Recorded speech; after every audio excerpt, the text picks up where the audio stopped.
Mr. Stamper, I'm having fun with my headlines. I need to know the exact number of survivors.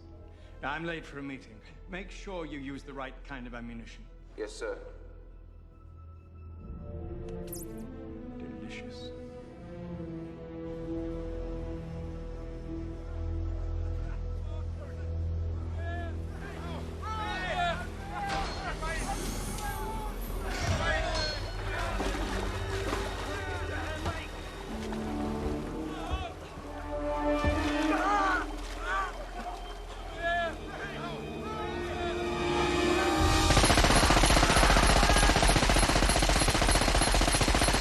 Start the recovery operation.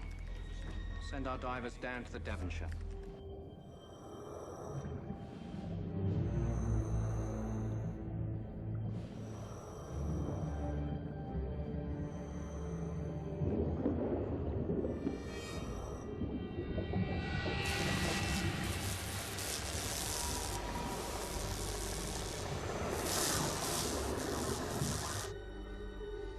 Mr. Gupta, Phase 1 is complete.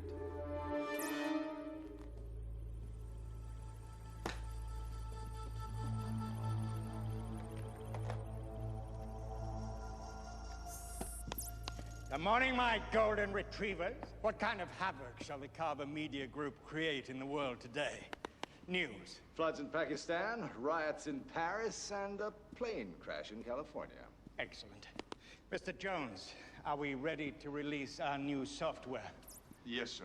As requested, it's full of bugs, which means people will be forced to upgrade for years. Outstanding. Mr. Wallace, call the president. Tell him if he doesn't sign the bill lowering the cable rates, we'll release the video of him with a cheerleader in the Chicago motel room. Inspired, sir. And after he signs the bill, release the tape anyway. Consider him slimed. Excuse me. He's on transponder 7. Mr. Stamper. Phase 2 is underway. I have the videotape. I haven't seen it myself, but I'm told the footage is excellent. Plus, there were 17 survivors for your headlines. Good work, Stamper. Thank you. Don't mention it. Make sure you keep it in a safe place. Gentlemen and ladies, hold the presses. This just in. By a curious quirk of fate, we have the perfect story with which to launch our satellite news network tonight. It seems a small crisis is brewing in the South China Seas. I want full newspaper coverage. I want magazine stories. I want books. I want films. I want TV. I want radio. I want us on the air 24 hours a day. This is our moment. And 1 billion people around this planet will watch it, hear it, and read about it from the Carver Media Group. There's no news like bad news.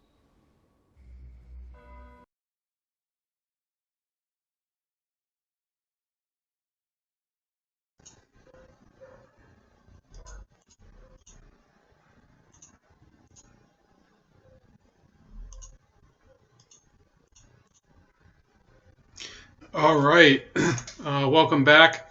I hope you liked that introduction. If you don't know, that was a scene from Tomorrow Never Dies, which is, of course, one of the lesser-known Bond films.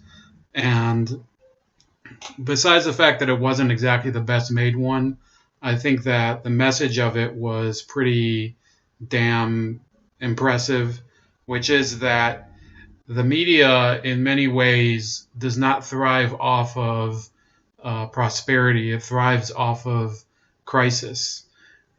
And the character of Carver, I don't remember the full name. I know the actor who played him was Jonathan Pryce, who is I think he's an English classical actor.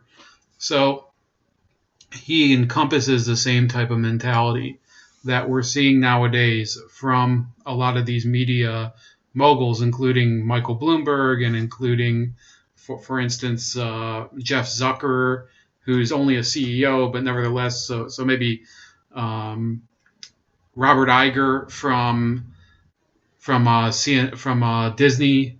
CNN is owned by Turner, which is in turn, I think, owned by AOL. So I don't remember who's the CEO of AOL, but they're not looking for stories that are going to promote social cohesion. They're looking for stories that will pretty much get people interested, and a lot of those stories will be ones that divide the people.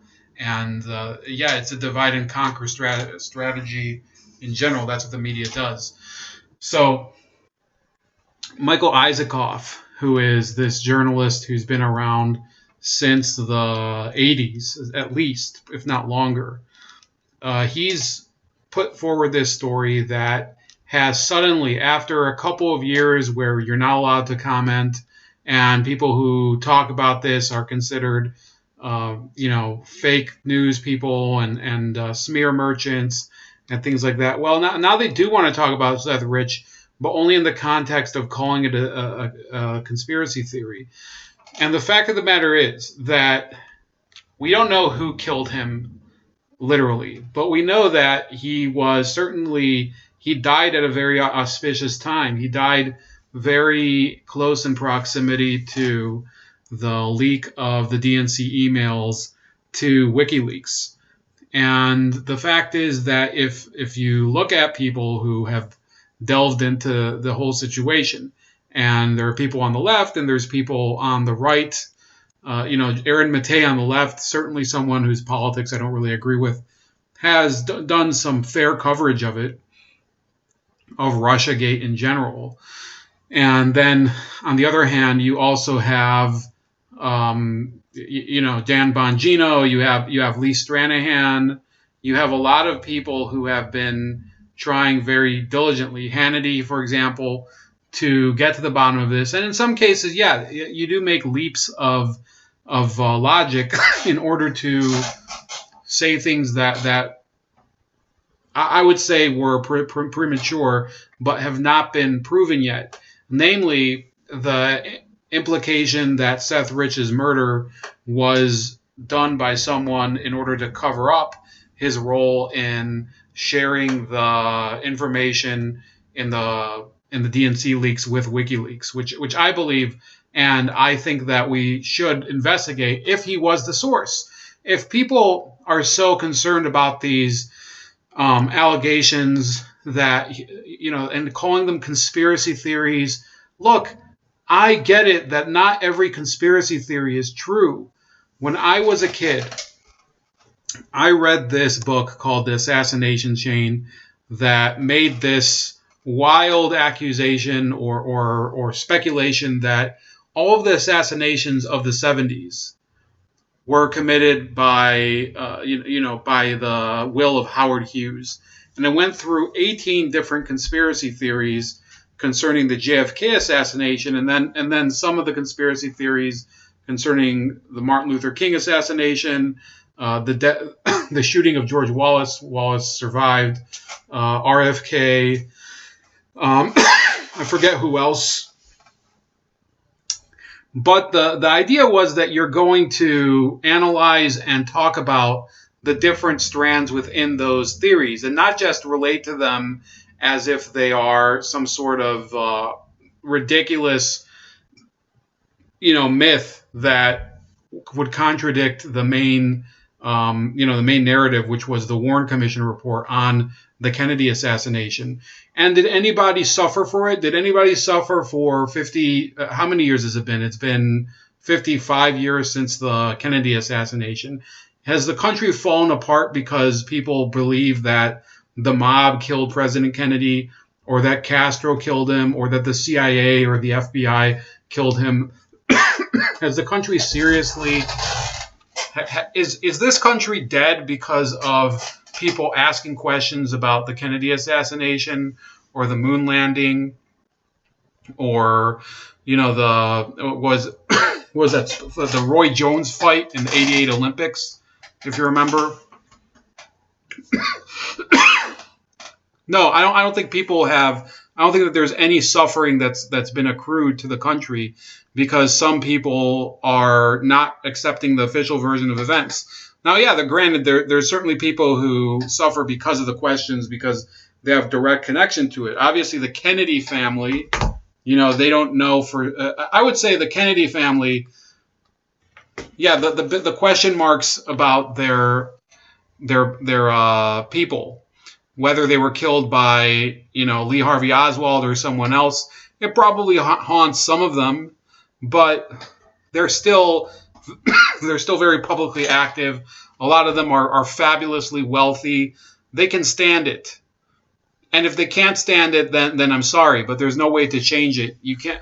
Once you're the president of the U.S. and you die like that, when you get killed in a motorcade, I think people have the right to ask questions about the circumstances behind it. And the same thing regarding a murder of a common citizen like Seth Rich. And therefore, when I see stories like Michael Isaacoff's today, or yesterday, I guess, but on the 9th, concerning Seth Rich, I say this: these people are so full of themselves. They see themselves just like Carver in the, I think his name was Jeffrey Carver, in Tomorrow Never Dies, which is the clip that was played at the beginning. They see themselves as the ones who are the gatekeepers of the media. And they've said this on many occasions. There's a phrase that's been repeated often and just repeated over and over and over again, that the media has a job to be, I guess, the custodian of the public consciousness. That's not the job. The job is to inform them, and then people can make a decision what to believe and what to look further into. And I think this is something worth looking into. I don't think that it's ridiculous to say that just because certain people who talk about atrazine and frogs have a bit of a hang up about it, but their questions, there's questions still stand as questions, and questions are not something that are a threat to society. Questions are things that are necessary in order for society to work out issues that are plaguing it, issues that are genuinely of public concern. So let's read through this. It's not that long because he's promoting his podcast, which is it's really self-serving, by the way, on Michael Isaacoff's part. And we'll go through a little bit of why it's self-serving. So he says, in the summer of 2016, Russian intelligence agents secretly planted a fake report claiming that Democratic National Committee staffer Seth Rich was gunned down by a squad of assassins working for Hillary Clinton, giving rise to a notorious conspiracy theory that captivated conservative activists and was later promoted from inside President Trump's White House. A Yahoo News investigation has found Russia's Foreign Intelligence Service, known as the SVR, first circulated a phony, quote, bulletin disguised to read as a real intelligence report about the alleged murder of the former DNC staffer on July 13th, 2016, according to the U.S. federal prosecutor who was in charge of the Rich case. That was just 3 days after Rich, age 27, was killed in what police believed was a botched robbery while walking home to his group house in the Bloomingdale neighborhood of Washington, D.C., about 30 blocks north of the Capitol. The purported details in the SVR account seemed improbable on their face. That Rich, a data director in the DNC's Voter Protection Division, was on his way to alert the FBI to corrupt dealings by Clinton when he was slain in the early hours of a Sunday morning by the former Secretary of State's hit squad.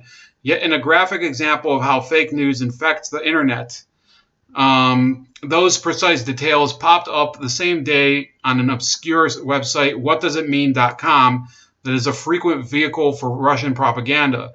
The website's article, which attributed its claims to Russian intelligence, was the first known instance of Rich's murder being publicly linked to a political conspiracy.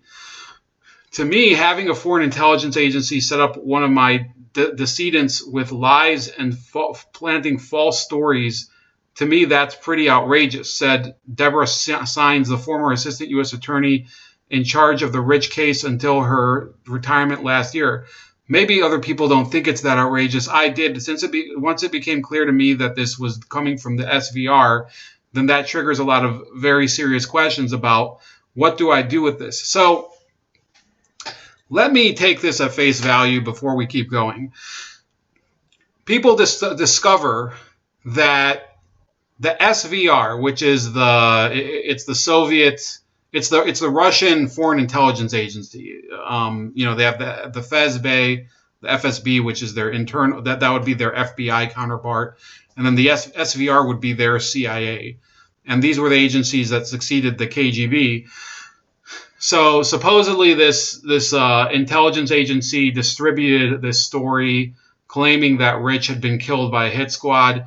Even if it's true that it was them, it does not dispel the issue that this man was murdered, that none of his possessions were taken while he was murdered, which Isakov doesn't mention, and that his murder has still been unsolved after 2 years, even though they've had plenty of time to look after it. And by the way, DC is one of the most well-surveilled parts of the country, of the world even. There's more closed-circuit television cameras in DC than any other city in the country, is to my knowledge. I mean, maybe I'm wrong, but it's well known that a lot of the capital is under deep surveillance.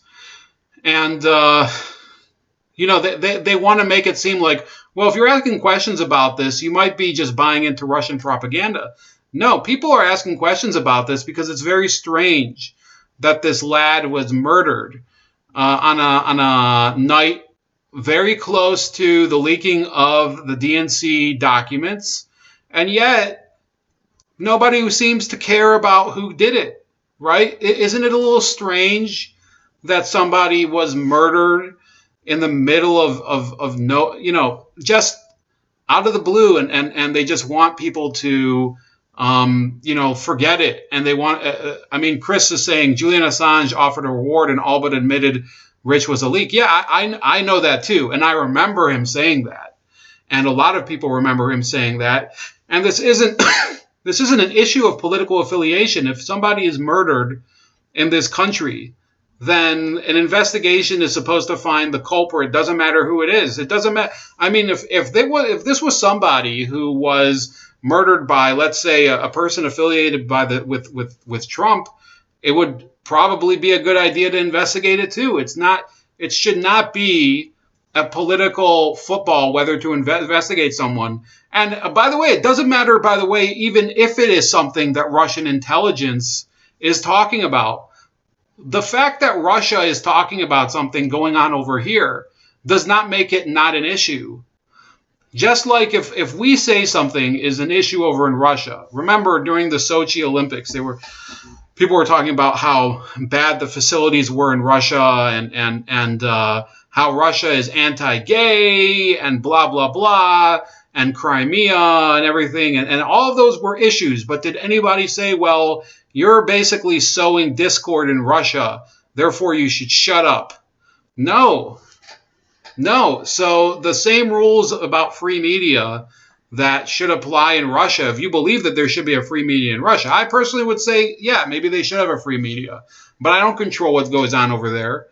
And, I would say that certainly the more time has passed, the more the media over here is becoming the way that they accuse Russia of being.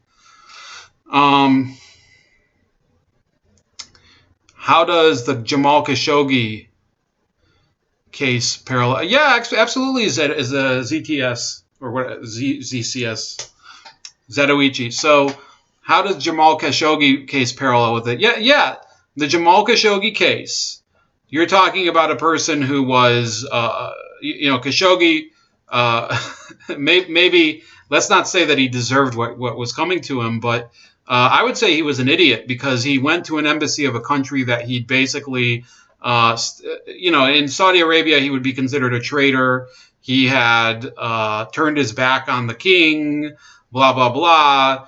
And he knew that Saudi security services are pretty hardcore when they deal with people they don't like. And yet he went into the embassy knowing that because he wanted a marriage license from Saudi Arabia. I mean, give me a break. And then they tear him limb from limb, saw him into pieces. And what did they do? Put him in like the garden or something. And we're supposed to, I guess, be bent out of shape about it. Yeah, I think the Khashoggi case is a joke. With all due respect to the people who knew him, yeah, he was an idiot, and he kind of walked into a trap that he laid for himself. Am I supposed to I think the Seth Rich case is a totally different one. Somebody walking around in the street and getting shot is a much bigger mystery than someone walking into a hostile house and getting, dismembered. Okay, it's more gruesome what happened to Khashoggi, but it still makes a lot more sense, and there's no reason to really wonder why it happened. The media interest in it was so overblown, mainly because obviously the Washington Post and Al Jazeera and their ilk, they were really interested that would become known, and they would make it a bone of contention in U.S.-Saudi relations. They're more concerned with Khashoggi getting something that he kind of walked into, as opposed to the Yemeni people that are there's a war going on over there all the time. The media could care less about it. Yeah, that's a good joke, Nick. I think the UK is the most surveilled country in the world. Is it true that the police confiscated Rich's computer after he was shot? I'm not aware of that. I know that the DNC servers that were allegedly hacked, which is really one of the more... that's not reported, but it's well known. They never really... they never shared it with the FBI. The FBI never inspected it. The whole case of investigating the supposed hacking of the DNC is one of the biggest jokes in the history of this country. That if they would have actually... If the real problem is that the Democrats, this is why we're in this mess. They start with one mistake, and then in order to cover up that mistake, they keep making other mistakes over and over and over again, and their mistakes become more painful and more malicious the longer this keeps going on. How many times do they have to get something completely wrong and then kill someone over it, or not to name any names, but get somebody killed over it, or do something completely wrong, or share entire rosters of names of agents with foreign security services because you want to use your own BlackBerry. How many times does this have to happen before we have to conclude that you're just a horrible person and you shouldn't be in any position of responsibility? And I'm not just talking about in government, in anything. These people they're incompetent buffoons. The only thing that they're competent about is getting the media and the intelligence services and the justice system to cover up their wrongdoings. That's what they're really competent at. What was Whitewater about? Whitewater was basically a bad real estate deal, a bad investment by the Clintons that they wrote a lot of fraudulent paperwork about. Okay, that's it. And they covered it up, and 30 years later, we're still picking through the wreckage of that. The state of Arkansas still hasn't made whole because of the fraud that was perpetrated thanks to people like Bill and Hillary Clinton. Okay, so I'm not sure why we have to pretend that these people are supposedly are social betters. I've never done that. I've never been in that position, but I've never done it. And somebody who's done that one time should probably be looked at as a failure. They do talk about Trump's bankruptcies, and yeah, having a bankruptcy, which I think he's had a few of his businesses have bankruptcies, but he's had a fairly large amount of businesses. Yeah, you should scrutinize that. You should say that should factor into your judgment of Donald Trump's competence, that he's had a few bankruptcies, right? But then if you turn around and you look at what happened with Whitewater and Madison Guaranty Savings and Loans and a number of other businesses that the Clintons have been affiliated with, well, their record of failure is also pretty crazy. All their nonprofit fraud and their lack of transparency. So, yeah, I think that we're definitely talking about, just this atmosphere of deception, this lack of real transparency. So, It says here the previously unreported role of Russian intelligence in creating and fostering one of the most insidious conspiracy theories to arise out of the 2016 election is disclosed in Yahoo News Presents Conspiracy Land, a 6-part series by the news organization's podcast Skullduggery that debuts this week on the 3rd anniversary of Rich's murder. So they're making money, Yahoo and Michael Isaacoff, off of the murder of Seth Rich by attributing the whole thing to Russia. Can you get any more tasteless than this?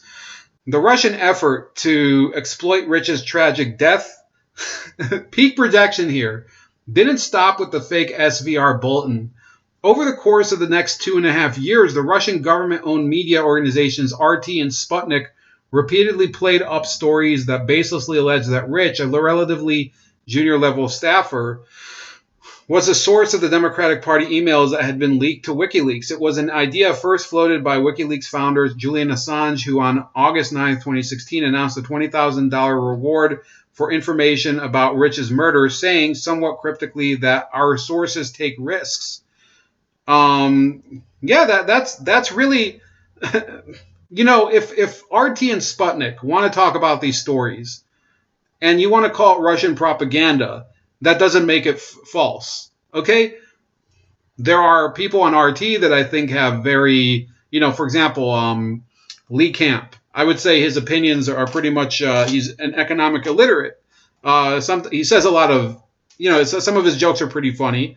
I don't necessarily trust his viewpoints, but just because he says things that might be, against my opinion, that doesn't mean that his skepticism of the official narrative is wrong. It doesn't mean Rick Sanchez, also on RT, also sometimes says things I disagree with. Okay, you live with that. The fact that he works for RT is completely irrelevant. He also used to work for CNN. Larry King used to work for CNN. Where does he work now? RT. So, look, I would say that the real problem is that CNN can't keep some of their talent, or they squash their talent's creativity. And yeah, Rick Sanchez, he got into trouble a few years ago, said something about Jews. He apologized for it, tried to make amends about it. People ignored him. People said, we're going to, we're not going to forgive you for it. I don't think people have to forgive him for it, but what do you think he's supposed to do? Go into landscaping? He went to work for RT.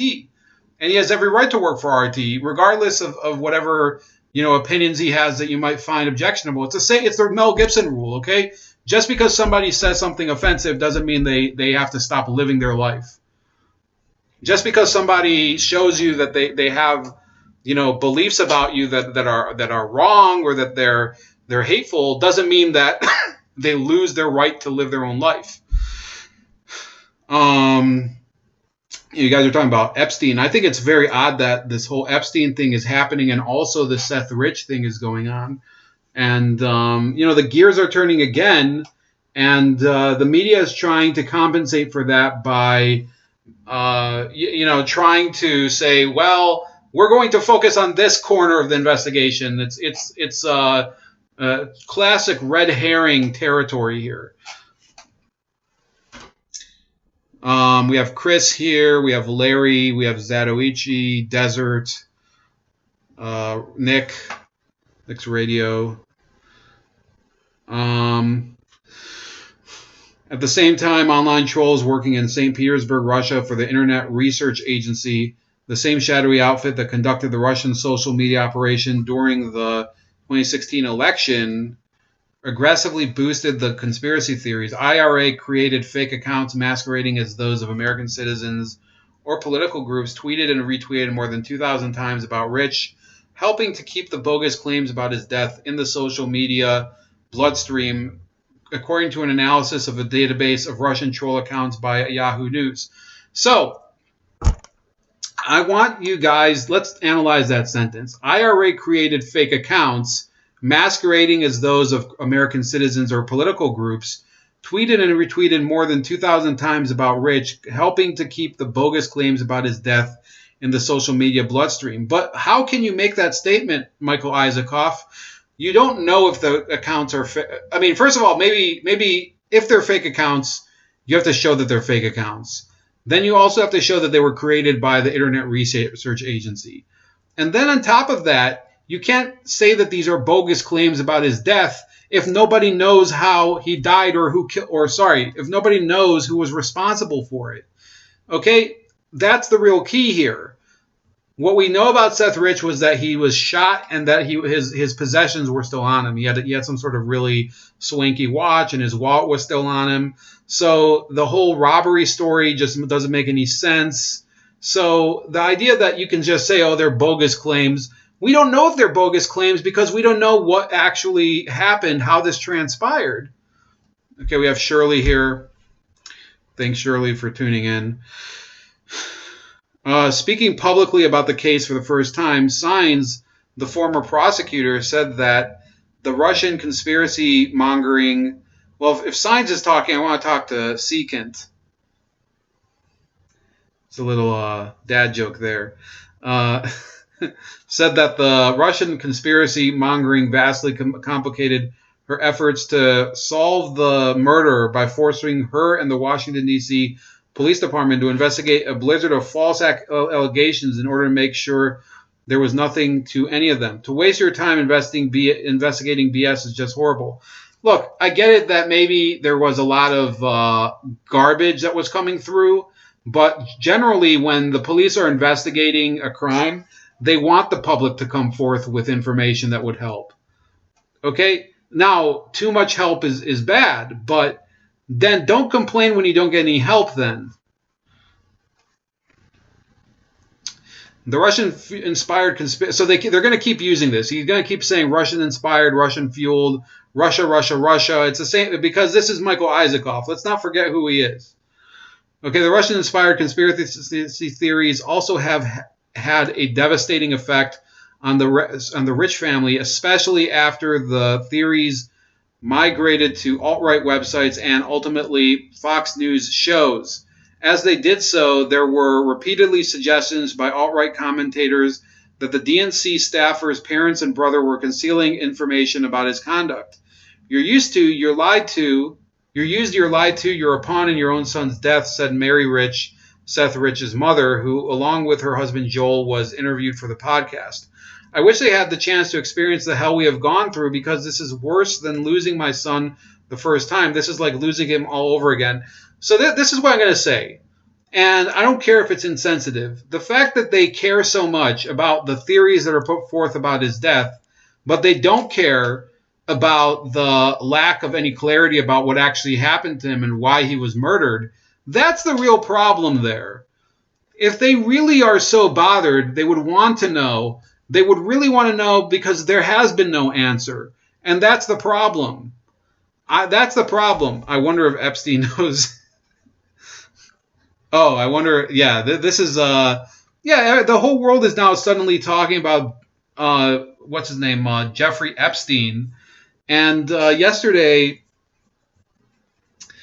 Cenk Uygur suddenly said, "Well, if everybody would have, focused on Jeffrey Epstein as opposed to the pizza parlors, maybe he wouldn't have gotten away with it for so long." You idiot! I mean, it's just so disingenuous because people were talking about both of those things.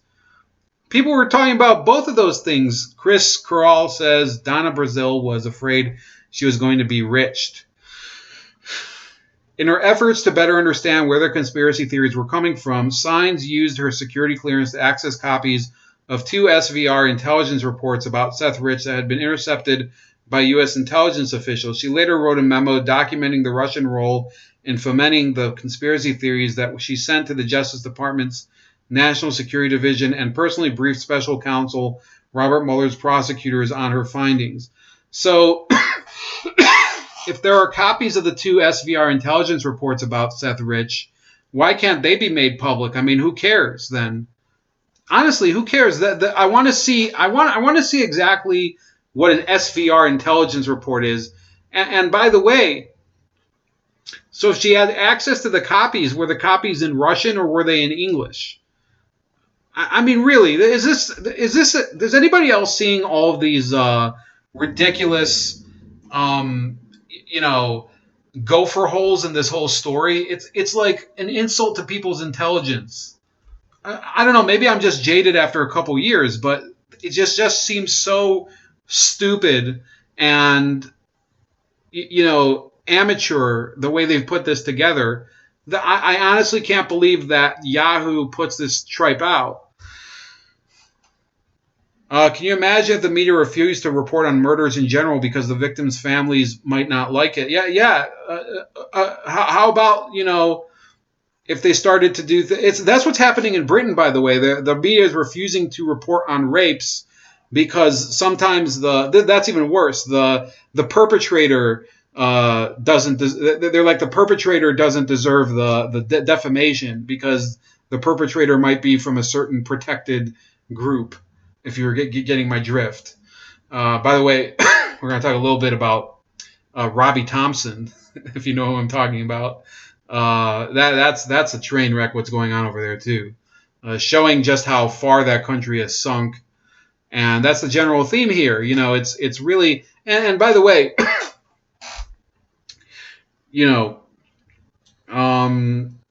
there are cases where left-wing media is censored. I'm not going to pretend that it's not true. What they're doing to RT. I would consider to be, in terms of their viewpoints and some of the people that work there, I would consider them mostly left-wing media. There's a couple people on there that would consider themselves conservative, like what's his name? Peter, whatever the fuck his name is, the guy that's on Lionel. He has Lionel on, the Crossfire guy, Peter Lavelle. So, yeah, this is like really... This is really ridiculous how they want everything to be about the alt-right and the Russia and blah, blah, blah. It appeared to me that it was a very clear campaign to deflect an ongoing federal criminal investigation, Sign said. So then you have to look at, why is Russia doing this? It's not rocket science before you add it up and you go, oh, if Seth is the leaker to WikiLeaks, it doesn't have anything to do with the Russians. So, of course, Russia's interest in doing this is incredibly transparent. The Russian strategy, Sign said, was diabolically simple. Let's blame it on Seth Rich. He's a very convenient target. No, nobody's blaming anything on Seth Rich. Nobody's blaming it on them. We're saying that the whole notion that Russia hacked the DNC, there's no proof of it. There was no real investigation of it. The FBI never inspected the servers. The CrowdStrike report was really just kind of, it was just throwing, what do you call it? What's that stuff that aircraft release in order to get missiles off their heat tracks? They were just blowing smoke. It's bullshit. It's complete nonsense. And therefore, this is a more plausible theory. It's a much more plausible theory what happened with him than what happened with this garbage with Guccifer and the Kim.com and Assange and the Russians and the IRA and whatever. And I kept seeing the initials IRA, and I can't be the only person who kept having to remember that doesn't mean the IRA that the Irish IRA. It meant the Internet Research Agency. The Conspiracyland podcast traces the spread of the conspiracy theories about Rich, from their stories as a Russian disinformation plant. The bogus theories about his murder emerged as a persistent theme on alt-right websites, and then were fanned by right-wing conspiracy entrepreneurs such as Alex Jones of InfoWars and Matt Couch, the founder of the Arkansas-based group called America First Media, which builds itself as the leading investigative team in America in the Seth Rich murder. So I don't know why anybody would care that the group is from Arkansas. It's possible because you put the word Arkansas in front of anything, and the mainstream media will make it look less credible to people in cities like New York because they think everybody from Arkansas is some sort of hog raising hayseed. But I don't see why that's important. And the whole problem is that they're trying to message here that none of this was credible, when in reality, the notion that this man was killed in a well-lit part of D.C. and nobody saw it and there was no video footage, and nothing was stolen is a really suspicious thing to happen in proximity to the DNC leaks. Yeah, chaff. Sorry. Yeah, I didn't know that. Sorry, I'm not exactly up on all the military lingo, but thanks for giving me that. Yeah, they throw off chaff, those aircraft, when they want it. The Conspiracy Land podcast traces the spread. So we already read that. Along the way, the idea that Rich was murdered in retaliation for leaking DNC emails to WikiLeaks was championed by multiple allies of Trump, including Roger Stone. The same day, Assange falsely hinted that Rich may have been his source for DNC emails. You don't know that he wasn't the source. That's the whole problem. You don't know that Rich was not the source for Assange in this whole thing. You don't know that, Michael Isaacoff. Are you trying to assume things that you don't know? Does that not make you fake news? So those of us that are here watching, you guys are watching. I'm talking about this. Okay, I'm not better than you guys. I'm not like this Isaacoff fuckhead. We're not guaranteeing that Seth Rich was the source, but there's a pretty good chance that Assange got the emails from someone who wanted him to have the emails, and that someone was working for the DNC. Okay? On the other hand, the other theory just doesn't have any substantiation to it. There's no proof that the DNC was hacked. So we're trying to get to the bottom of A, who murdered this man, and B, why? Why? I mean, isn't that important? Isn't that really what reporting is about? Discovering facts and reporting them to the public. So not all the facts may be important. Telling the audience that this group was based in Arkansas, as if anybody cares. I mean, do we call it the Sunnyvale, California-based Yahoo News? I don't think so.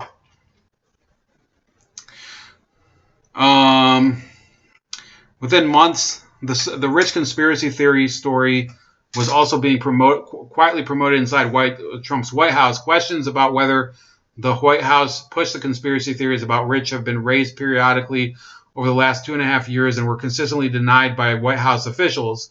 But the Yahoo News investigation uncovered new evidence that the false claim that Rich was the victim of a political assassination was advanced by one of the White House's most senior officials at the time. Huge story. He was a Bernie guy. It was a contract kill, obviously. Then White House chief strategist Steve Bannon texted to a CBS 60 Minutes producer about Rich on March 17, 2017. According to some of Bannon's text messages that were reviewed by Yahoo News, Bannon did not respond to requests for comment. The conspiracy claims reached their zenith in May 2017, the same week as Mueller's appointment as special counsel in the Russia probe, when Fox News website posted a sensational story claiming that an FBI forensic report had discovered evidence on Rich's laptop that he had been in communication with WikiLeaks prior to his death. Sean Hannity, the network's primetime star, treated the account as major news on his nightly broadcast, calling it, quote, explosive, and proclaiming it, quote, might expose the media's, the single biggest fraud, lies perpetrated on the American people by the media and the Democrats in our history. And then they just put a random, screenshot of Bannon talking with Hannity from a different time. Nothing to do with it. Another amongst Hannity's guests that week who echoed his version of events was conservative lawyer Jay Sekulow. Although neither he nor Hannity mentioned it, Sekulow had just been hired as one of Trump's lead lawyers in the Russia investigation. It sure doesn't look like a robbery, said Sekulow on Hannity's show on May 18, 2017, during a segment devoted to the Rich case. There's one thing this thing undercuts is this whole Russia argument, which is such subterfuge. So yes, it doesn't look like a robbery because his shit wasn't stolen. Okay, Jay Sekulow is right. I listen to Jay Sekulow's show sometimes. Sometimes I'm driving. His show happens to be on between 6 and 7 here, and his show Believe it or not, and so, yes, Jay Sekulow, just like this is the difference between being a liberal and being a dumb fuck liberal. Okay, I don't know if I think in many ways I would be called a liberal. Some people would call me a conservative. I don't really care. You could call me either one. I'm not offended by either one. A dumb fuck liberal is someone who looks at people. They call him a conservative lawyer. Well, he practices the law. Does he practice the conservative law or does he practice the liberal law? Okay, that's what they call him here, the conservative lawyer. Look, if you go on his show, or if you listen to his show, Jay Sekulow says a lot of stuff that you would probably interpret as kind of very neoconservative evangelical stuff. He himself is an evangelical Christian. I think he's part of the Jews for Jesus.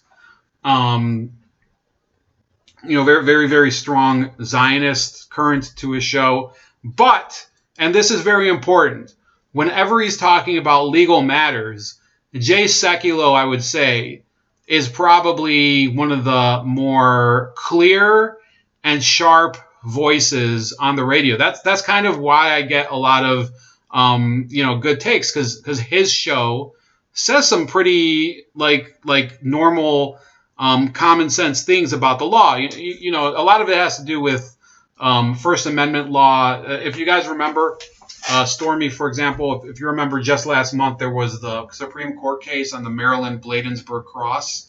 So his organization, the ACLJ, was involved in that case, and they were bringing a lot of the arguments about why the Bladensburg Cross should be where it is, and it was sound legal stuff.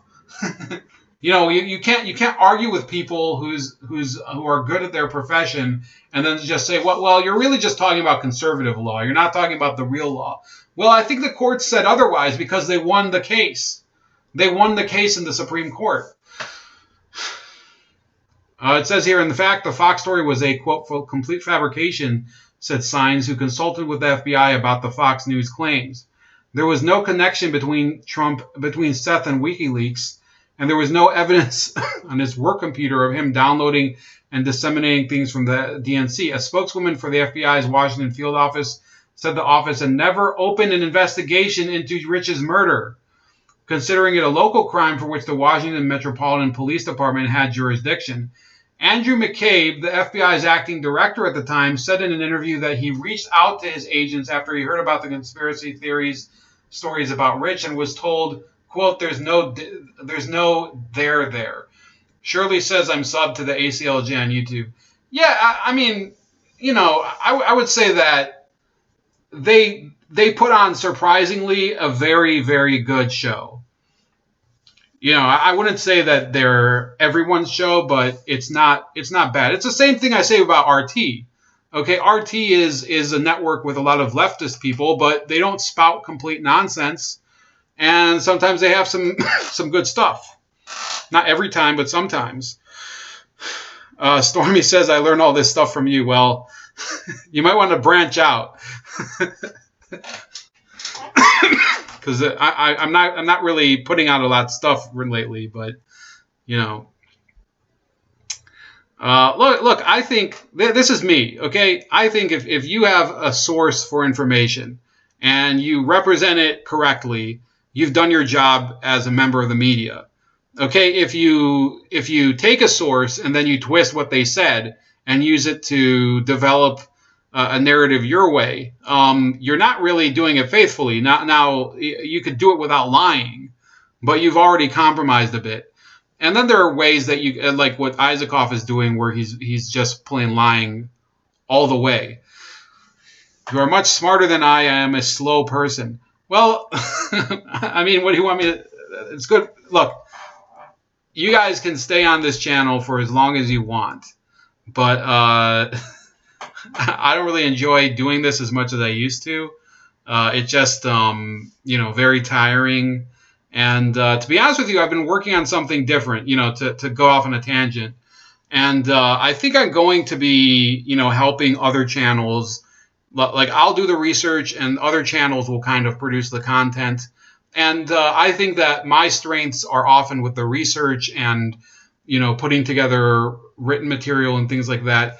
Stuff like this, it's only so, there's not that many of you out there that are watching this. Obviously, I enjoy talking to all of you, but I think my talent, I think my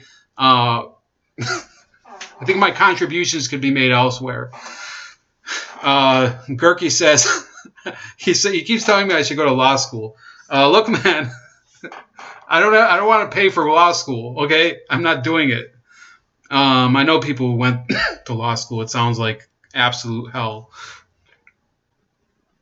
After 8 days of controversy, Fox News was forced to retract the story after one of its two key sources, former Washington, D.C.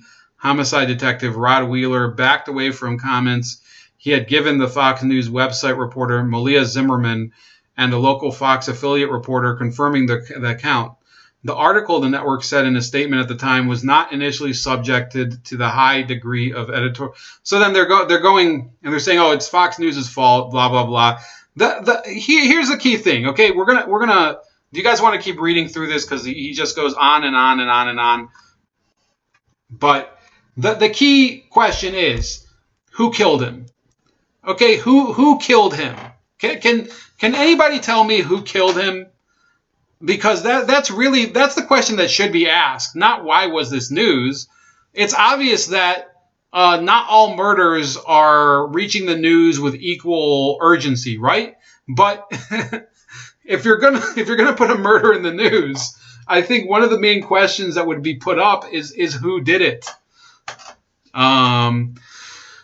He would be a snappy lawyer. The other thing I don't want to do is buy a new wardrobe, which I kind of like just lounging around with t-shirt and sneakers and whatever. Once in a while, I like to, maybe there's an event where you put a suit on, you feel like fresh and better and whatever. Let's just say that, like, on a rare occasion, I like to do that. I don't think I could get used to doing that at work every day. Maybe something else. Maybe something else, guys. Sorry. So this whole Isakov thing, Isakov. So why is Isakov such a piece of crap? Because he's one of the two people that was behind,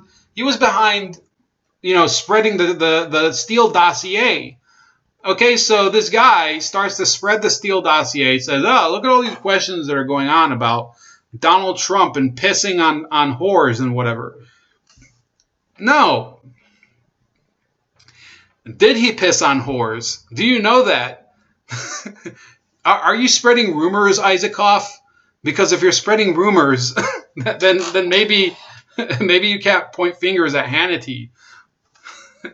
I mean, come on. This is what's so ridiculous. This is why I watch Hard Bastard's show. Okay, I can take all of the really what would you call it? He says some pretty retarded shit sometimes, and obviously the comments are pretty they're hardcore stuff. But the ridiculousness of the news, it makes you want to go somewhere where they're at least upfront and they say, look, the media is completely full of crap and they want to censor you, and therefore we're going to just be as outrageous as we want. That's why I watch the Hard Bastard, and I'm all the time in contact with him. Hard News Network, by the way.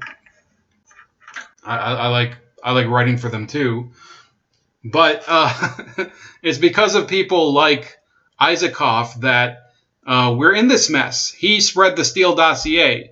Okay, he's part of this whole problem, and then he wants to point at people who are asking why Seth Rich was murdered, which he was, by the way. We don't know. By the way, I mean, can anybody? Let's do a poll, okay?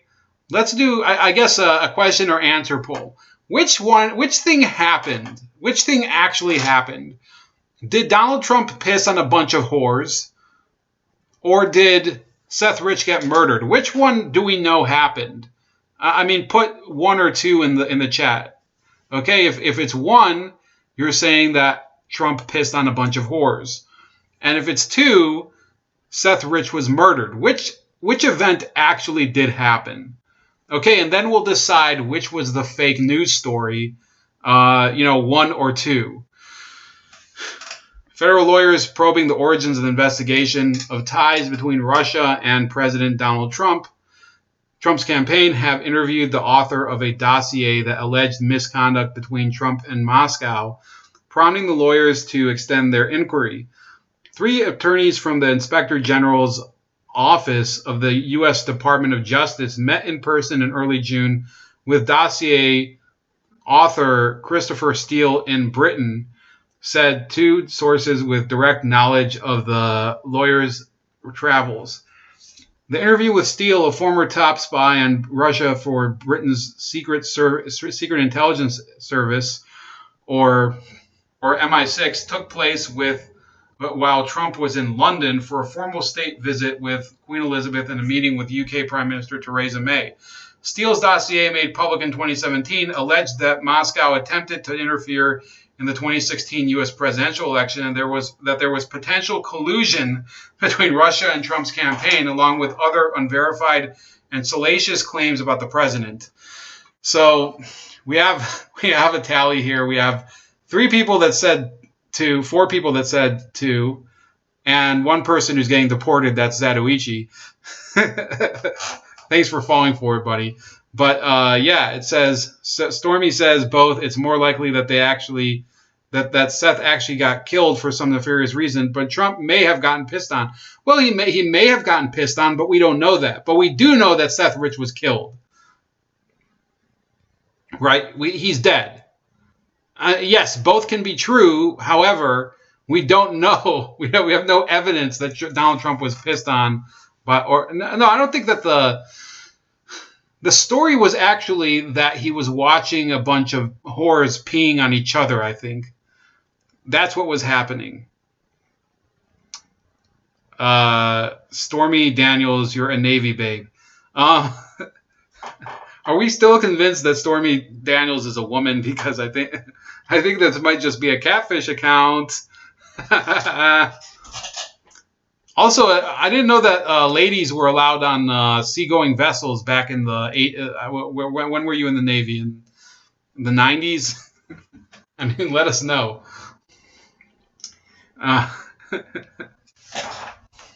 Steele's dossier made public. So the Justice Department's Inspector General has been examining the earliest stages of an FBI investigation of Trump, his former 2016 presidential campaign rival, Democratic nominee Hillary Clinton, Russia, and former Trump advisor Carter Page. Inspector General Michael Horowitz, whose office is an internal Justice Department watchdog, launched his probe in March 2018 amid allegations by Republican lawmakers that the FBI erred in seeking a warrant to monitor Page. Trump has described the Steele dossier as bogus, and Republicans have long sought to... Well, so... Is it because he's described that Steele... So this is the Independent Journal Review. Oh, no, it's Reuters.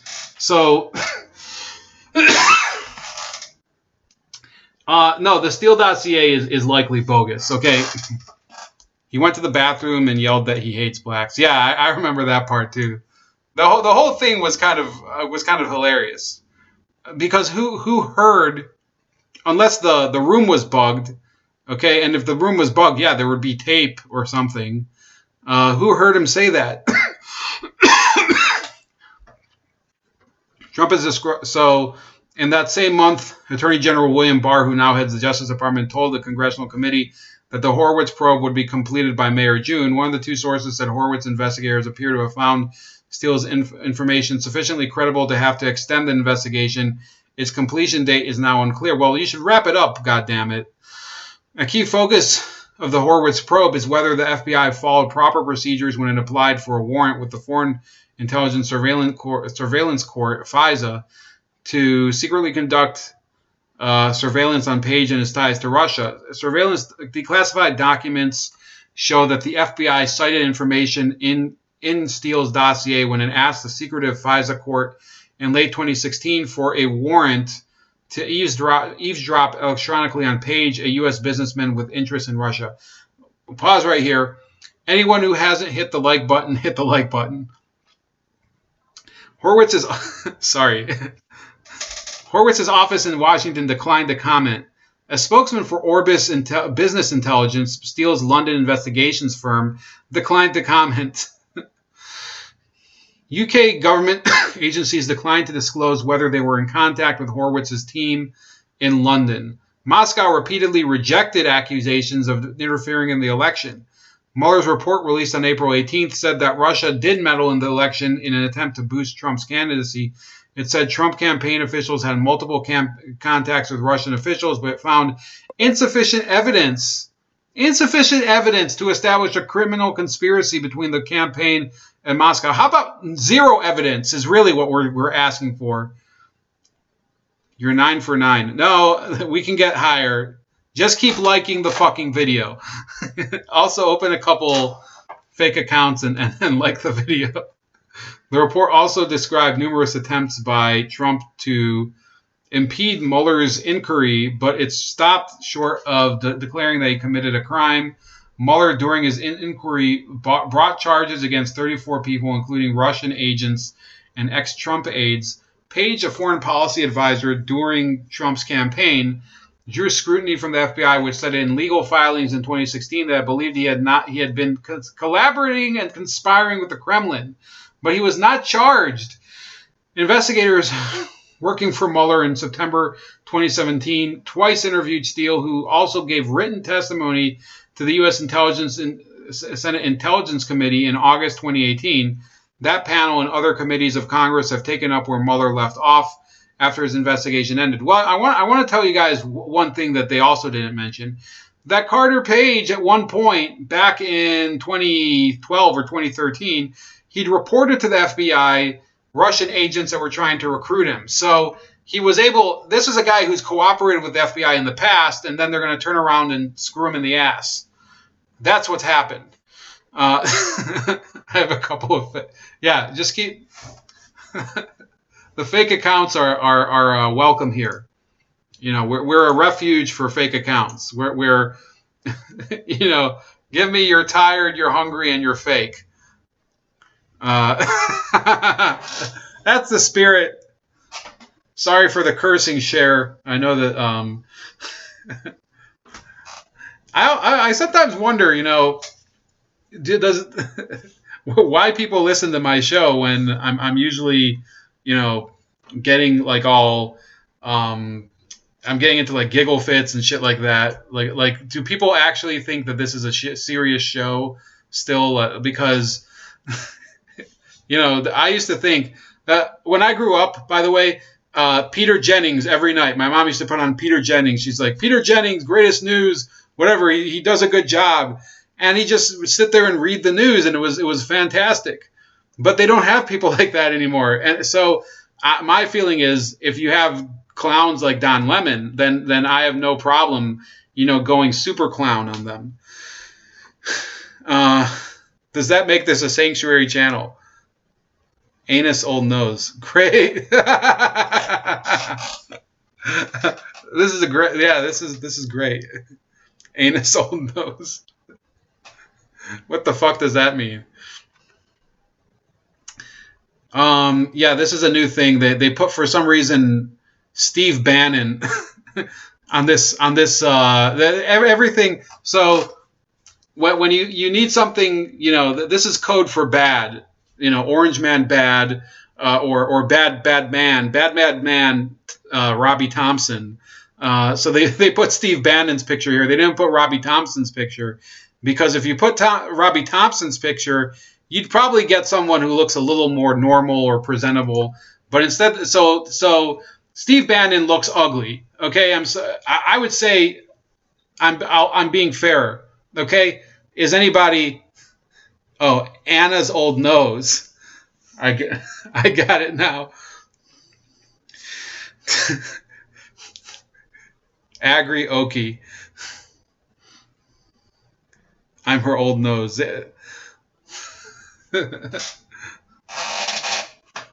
Yeah, I guess I'm understanding why the people who follow my channel.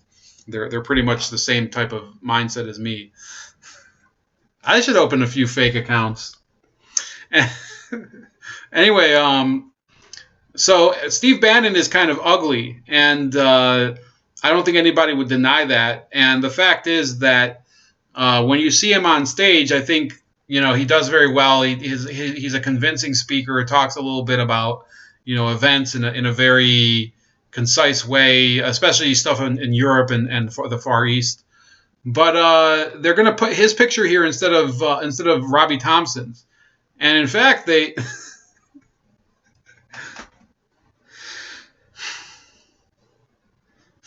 So they put this parody tweet here, and this is Robbie Thompson himself.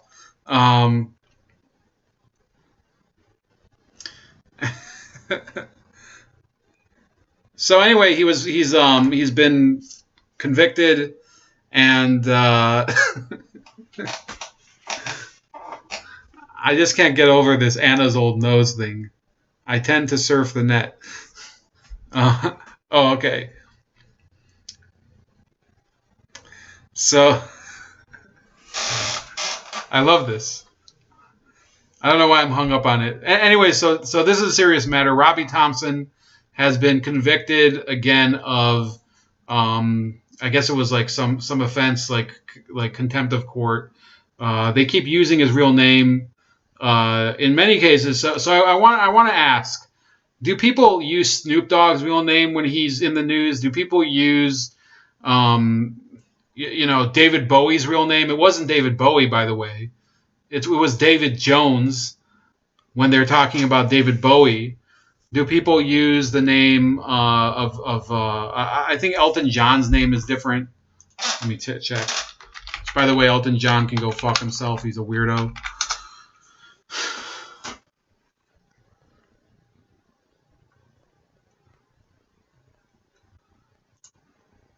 Yeah, his name is Elton Okay. His real name was Reginald Kenneth Dwight. So is the media going to start calling Elton John Reginald Kenneth Dwight every time? Is this so that this is again? So how many stories have we already gone through today where the media deliberately uses qualifiers in order to indicate where they stand on a story? They called Jay Sekulow a conservative lawyer. Okay, they mentioned a media or outlet as Arkansas-based, which is completely irrelevant to the story. And they just keep doing it over and over again. And they're going to mention Robbie Thompson's real name. We don't care what his real name is. Okay, it doesn't matter. I knew his real name 2 years ago. Does anybody really care what his real name is? Look back at the chat. Bannon's pose there is the same as Hubert H. Humphrey in FNL 1972. Oh, Fear and Loathing with I was once a Jew myself. Oh, you mean the expression on his face? Yeah, I get it. I haven't read it yet. By the way, I've got a stack of about 8 books that I still haven't read, but I do have that one at the top, and there's also. So I haven't done any other produced videos. I was supposed to do more candidate profiles, but it looks like a few of them are going to drop out. And I wanted to do Swalwell, which I haven't yet. And it doesn't matter because he's dropped out. But maybe we'll just do like a fake profile because he was a fake candidate the whole time. Hi, Anna's Old Nose. I'm a huge fan. We're all huge fans of Anna's Old Nose. Anyway, so yes, Anna's Old Nose. Please subscribe to the channel. It would be an honor to be the preferred news source of Anna Kasparian's old nose prior to the rhinoplasty.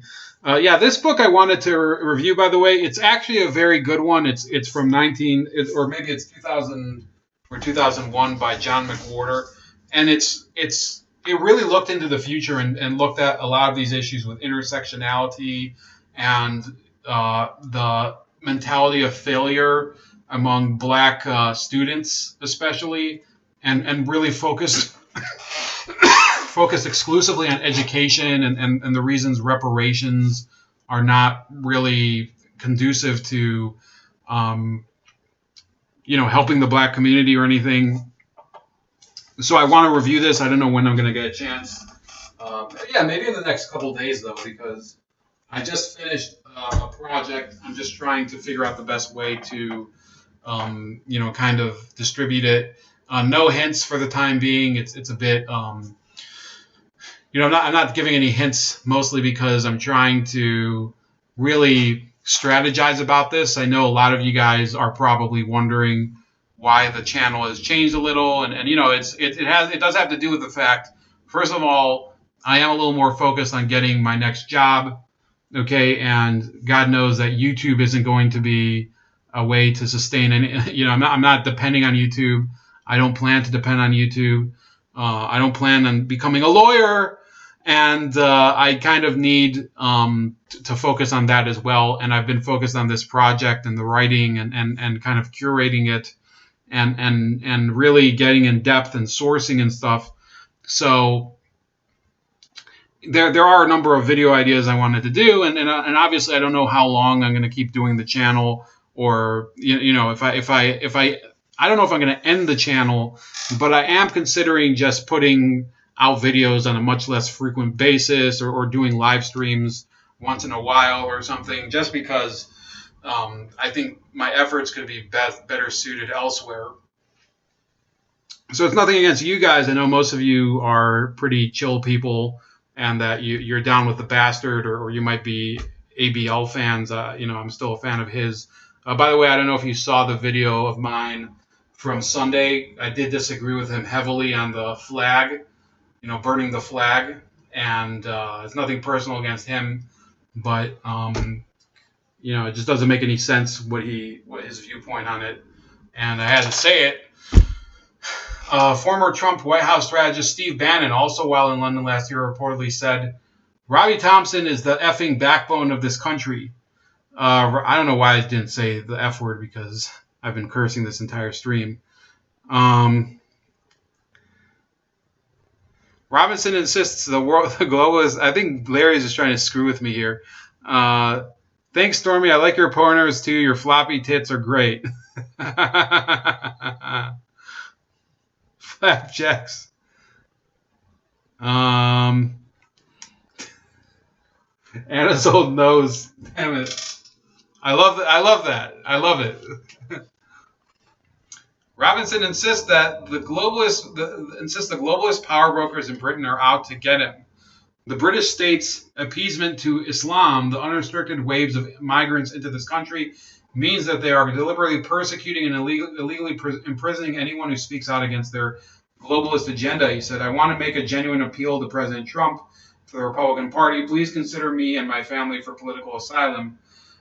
President Trump has not commented on Robinson's appeal for asylum.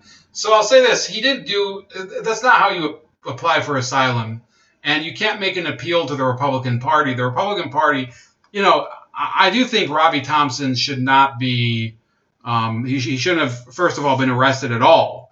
He shouldn't have been, thrown in prison for months and put in solitary confinement and then transported to a different prison with a much more hostile population. Those are all bad things, and that should have never, it should have never happened. But you don't apply for asylum with the Republican Party, and asylum cases should not be based on partisan, wrangling or whatever.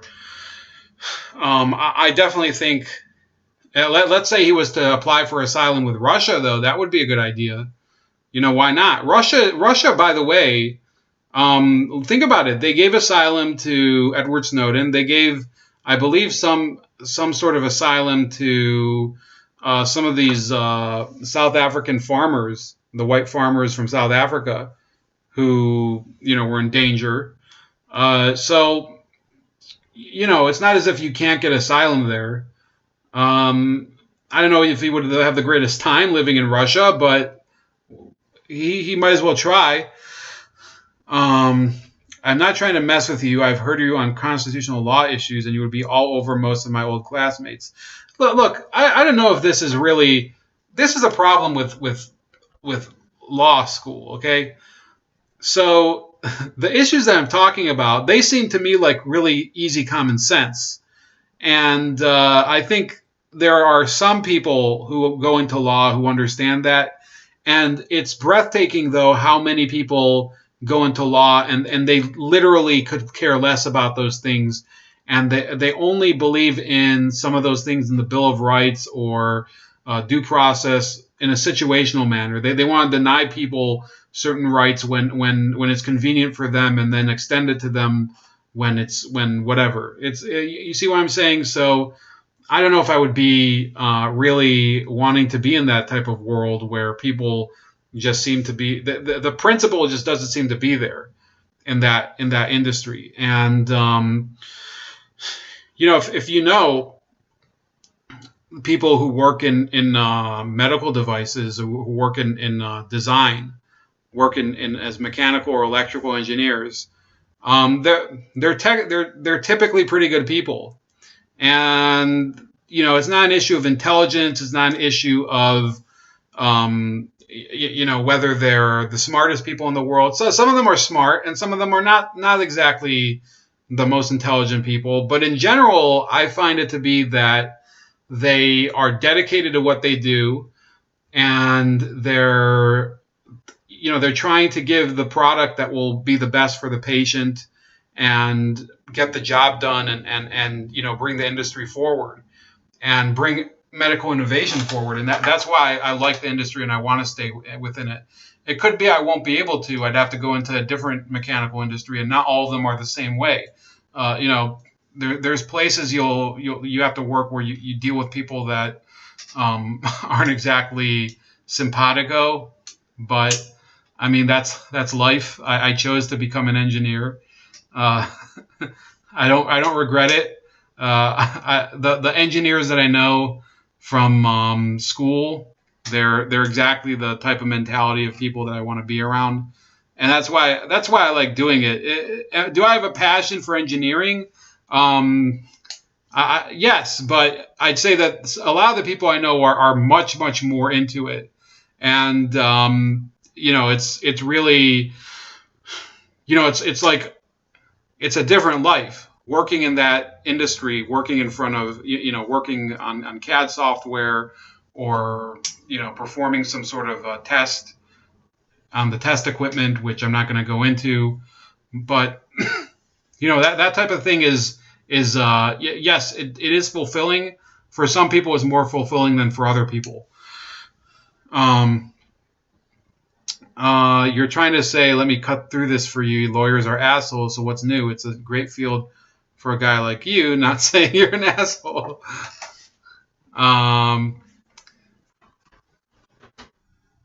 Tell me about the So yeah, it's a good. Sometimes you talk to these lawyers though, and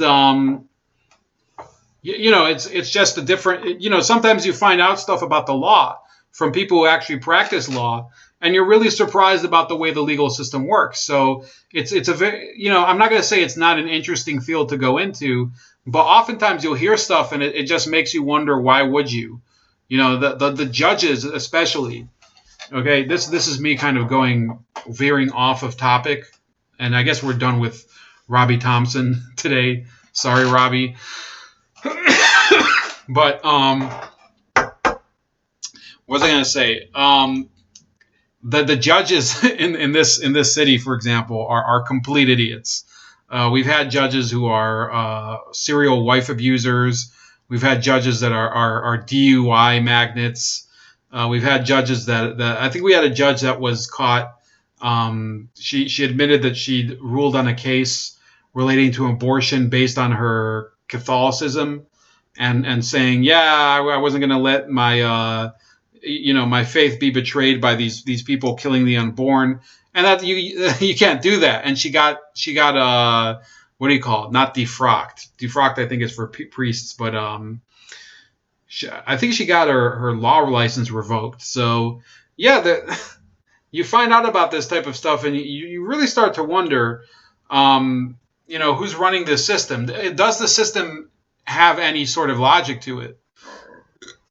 So yeah, there's some strange things about the legal sphere, where you kind of wonder why people would stay in it for many years, And you could listen to a show, for example, Judicial Watch. They have an interesting show, and you learn a lot of things about procedures and protocols and regulations and the way the Justice Department works, and it's very interesting. But that's a very, very, very, very small sector of the legal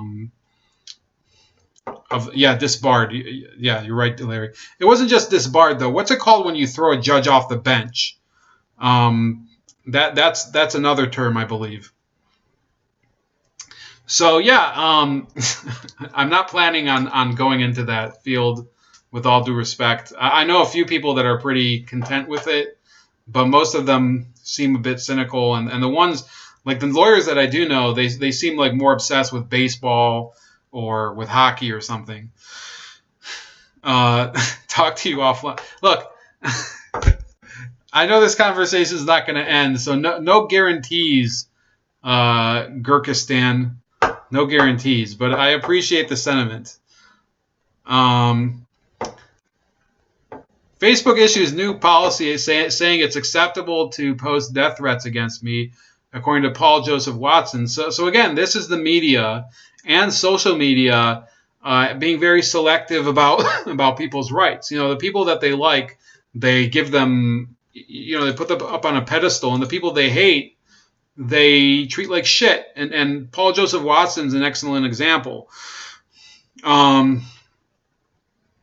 And he puts this community standards update, and it says, do not post threats that could lead to death and other forms of high severity violence of any targets where threat is defined as any of the following: statements of intent to commit high severity violence or calls for high severity violence, unless the target is an organization or individual covered in the Dangerous Individuals and Organizations policy, or is described as having carried out violent crimes or sexual offenses wherein criminal predator status has been established by media reports, market knowledge, or of news events, etc. Now he put, this is cutting this short because, we've gone a little long. But Paul Joseph Watson was put onto a dangerous persons list by Facebook. So therefore, threats against him are, according to this policy at least, and they put it in here, unless the target is an organization or individual covered in the Dangerous Individuals and Organizations policy. So Facebook has said, by virtue of this statement, people who are on this list, you're free to give death threats against them. Yeah, that would be illegal according to him. It says this is a crime in the United Kingdom under the 1988 Malicious Communications Act, which states any person who sends to another person a letter, electronic communication, or article of any description which conveys a threat is guilty of an offense. The largest social media company in the world, with over 2 billion users, literally says it's fine to incite violence against me, despite this being illegal. They are painting a target on my back. Innumerable individuals have already sent death threats to me via Facebook. Just a small sample appear below. They appear to be mostly people from the Middle East, if you understand what I'm saying. And then he says one of his assailants. I don't know if you call it assailants, but one of the people who threatened him actually put his personal information. But he says, "You're an effing Nazi. I'm going to England to kill you. I already know where you live, and I'm going to kill you," and then corrects it and says live. So yeah, he should sue Facebook, and this is really the issue. Okay, we've talked a lot about the law, and why the law is important and how it relates to certain people, and that's what's really the issue here. The way to really fight nowadays, fight against this current of social media repression, is through suing the living shit about, again, any of these organizations, whether it's CNN, whether it is the Washington Post, whether it's the state of Oregon in some cases, whether it's the mayor of Portland. If you can, sue the individual too.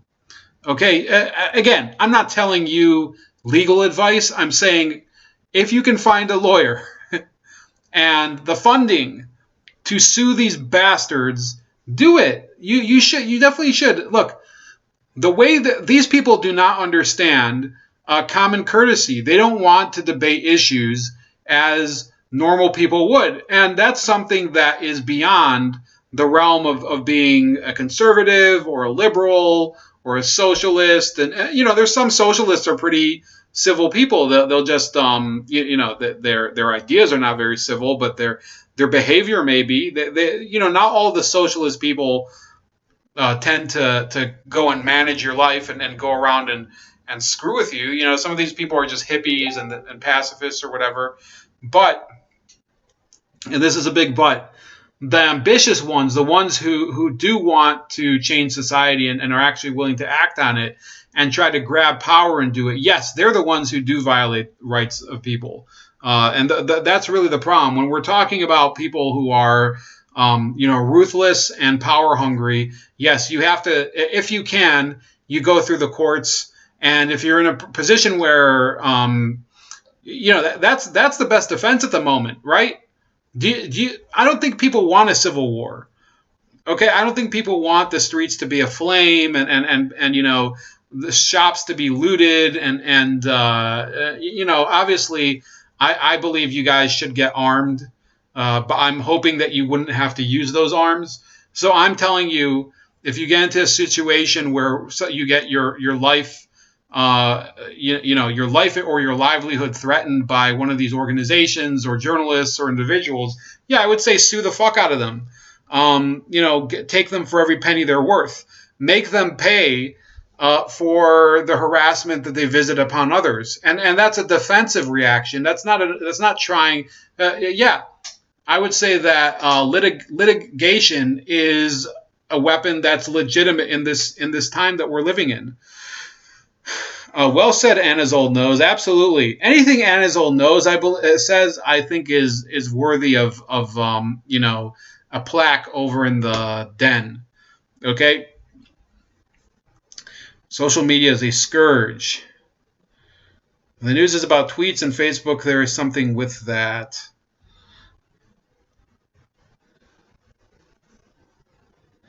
So yeah, that's about it. I want to thank you guys for joining me. Thank you for the conversation.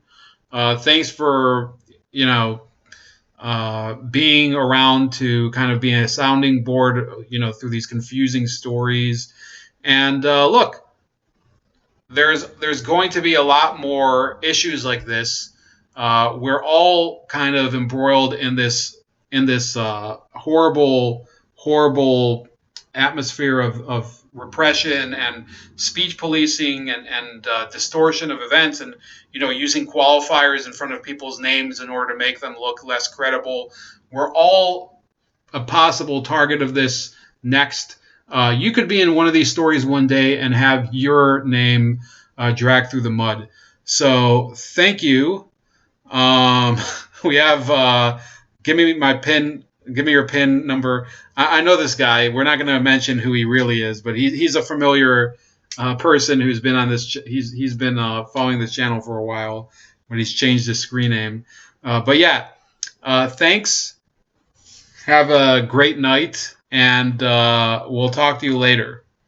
Please like, share, and subscribe. Also subscribe to me on BitChute and on Minds.com. You can also join my Minds.com civil liberties group. So just find my channel on Minds. It's at Chef Leopard, and then once you message me, and I'll add you to the forum. And there's a live chat. In fact, let's take a look at it real quick.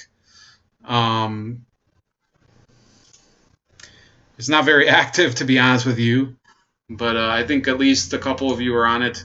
So you have a live chat here. You guys can just fuck around all day like the dumbasses that we are on this channel. And really, it could be, for the moment, kind of a different place to work on stuff besides Facebook. But by the way, I don't know if you saw this article by this guy who said seeing poor white people makes him happy. But yeah, Please subscribe to me on Minds, BitChute, and on Subscribestar if you want to donate. You can also donate to me, you can donate to me, by the way, by BitChute as well. There's a function on there. You could also find me on Gab at Starscream85 and on Parler at Razor Ray, although I'm not very active on Parler. I'm not sure many people are active on Parler, but that's about it. Talk to you later.